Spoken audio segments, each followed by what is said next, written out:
I'm going to show you how to make just banana muffins, and they're made out of, well, pretty much just bananas. So you want to start with ripe bananas because when bananas are your sweetener, you want to get them as ripe as possible. A lot of brown spots on them if you can. You can also sometimes find overripe bananas in the day-old produce or the discount produce section. Nothing wrong with them, especially for baking. So we have our peeled bananas in our bowl, and we're going to take a potato masher and mash them with a little bit of unsweetened apple juice and unsweetened applesauce for a little bit more sweetener. The riper the banana, the easier it's going to be to mash as well. You could do this in a food processor if you like, but I like to use a little elbow grease, get a little bit of workout when I'm cooking and baking.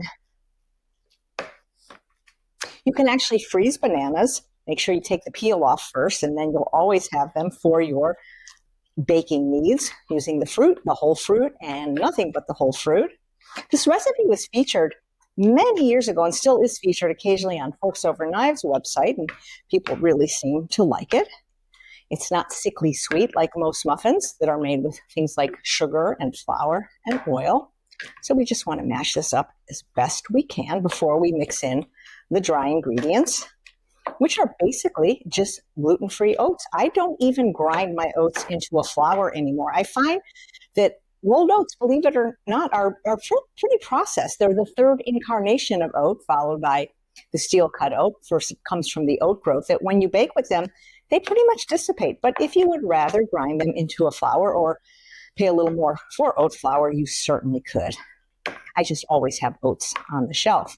Then we have some cinnamon, pure vanilla bean powder, which is different than processed white vanilla powder, and a little bit of aluminum-free baking powder and baking soda, which you can also get, believe it or not, sodium-free in some places.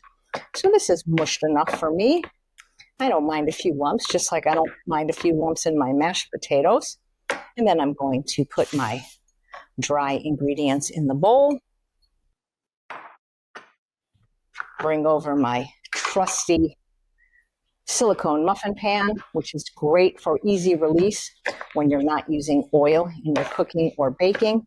These are great for other things too, like around Thanksgiving, if you're doing like a lentil loaf or a holiday loaf, you can make miniature ones. You can even do your burger recipes in here. They're just really fun to make things in a muffin shape. We host a lot of potlucks where I live now, and so many people bring this recipe, and sometimes they do it in a mini muffin pan, which is a lot of fun. A little bit of apple cider vinegar, that activates the baking powder and baking soda since we're not using any eggs. These type of recipes, they don't rise the same way that your traditional cakes do. It's not like a croissant, if that's what you're going for. And I just take my little ice cream scoop, and I try to fill each one as evenly as possible. Got my oven preheating to 350.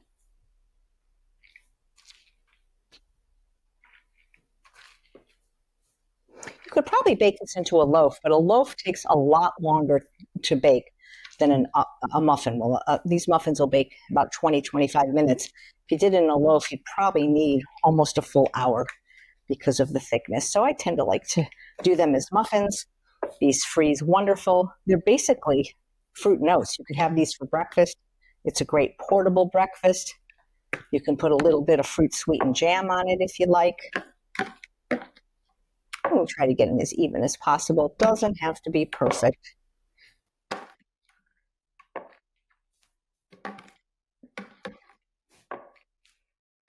I just kind of plop them on. You can see one's a little bit fuller. If that bothers you, you can always redistribute it, but I don't worry about it. And then when it comes out down, I always take the biggest one anyway.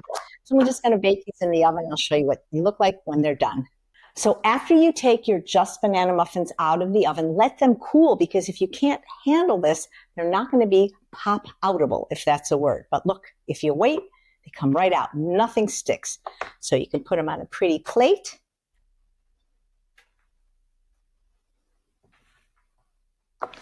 Taking all the big ones. Here's a little one. I'll put it on top. These are so yummy. They're moist, and they're made with basically just fruit and oats. That's why we call them just banana muffins.